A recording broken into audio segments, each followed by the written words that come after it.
Hi, my name is Nora Gelprin. I'm the Director of Sexuality Education and Training at Advocates for Youth. Thanks for joining me as we review trauma informed approaches when teaching sex education. And just a trigger warning for those survivors among us today to please utilize self care to make sure that you can access this information in ways that feel safe and comfortable for you. So let's start by reviewing what can cause trauma. There are many things that can cause trauma for our students. You'll see some are acute, one time significant events, and others are more chronic and kind of show up over time. And students can experience more than one trauma, obviously. And I'm guessing many of these feel familiar for students and young people that you've worked with. Much of the resources in today's review comes from Cardia Services and this outstanding resource they created called A Guide to Trauma Informed Sex Education. I highly recommend it. From neuroscience, we know that trauma can really impact the brain in terms of how it operates.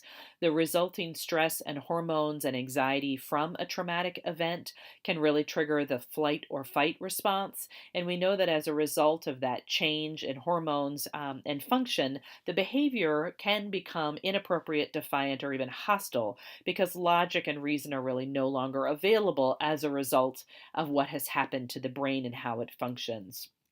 So, what that means is a trauma informed approach is a way that a system, like a school system or even a building system, would think about changing its practices to better accommodate and be sensitive to the needs of students who have experienced or are experiencing trauma.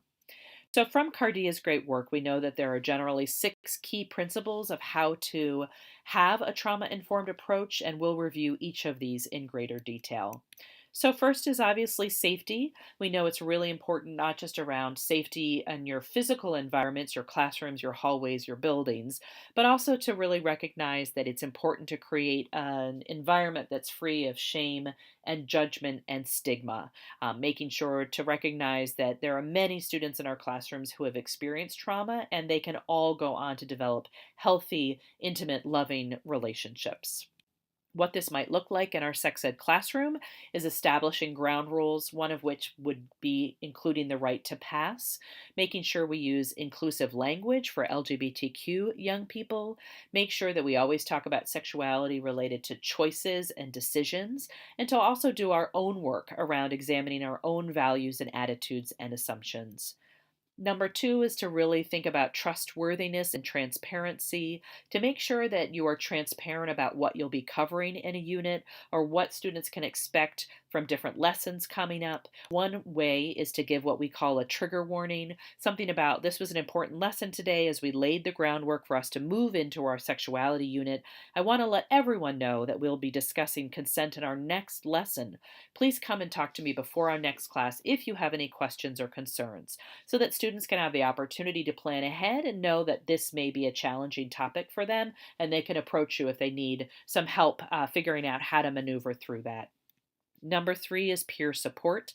Really important to involve other young people in the experiences of teaching about and learning about sexuality. And ways that that can happen are allowing students to ask their own questions, also making sure that students are involved with various tasks that may come up in your lessons, making sure students can have an opportunity to answer each other's questions when it is appropriate, and to really, above all, normalize experiences of trauma to make sure that we recognize that most people have experienced something that was traumatic at one point in their life, if not continuing to experience that. Number four is collaboration and mutuality to really make sure that the students are thought of as having valuable information to share, and you, as the teacher or educator, is more of a facilitator. One way to do that is to use an anonymous question box and making sure there are choices for students to figure out how they want to engage in the activities and the strategies that you may be doing. Number five is empowerment, voice, and choice. Really recognizing that a trauma informed approach requires making room for young people's voices and actively involving them in the decision making. So, what does that actually look like in the classroom? Here's an example.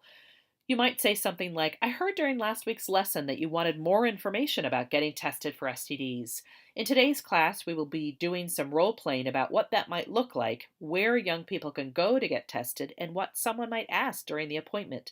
The skills we are working on today is advocacy, really giving them an example of the choices that they could make and allowing them to practice the skills of how to advocate for their own health and well being. Last and not at all least, and probably the biggest issue we all need to tackle is really the cultural, historical, and gender issues related to ongoing trauma. We really need to recognize that even if we're different from many of our students, it's important for us to understand that many of our students who've experienced trauma often have less access to resources. We know that there are things called historical trauma as a result of prejudice, discrimination, racism, sexism, classism. We could go on and on about how that shows up in so many other ways. And we also need to examine our own biases as well. It's important for our sexuality education to be responsive to the racial, cultural, and ethnic needs of individual students in the communities that they belong to. And the guide from Cardia Services has a lot of terrific ideas for ways educators can really reflect on this further. Lastly, to just acknowledge there's some newer thinking about a way to shift from what some may see as a deficit based approach to a more asset based approach, and calling it instead healing centered engagement instead of trauma informed approaches. So, just to present to you as an alternative, to really think about if we focus on the resiliency and well being as opposed to the trauma, we might be focusing more on the positive than always dwelling on the negative.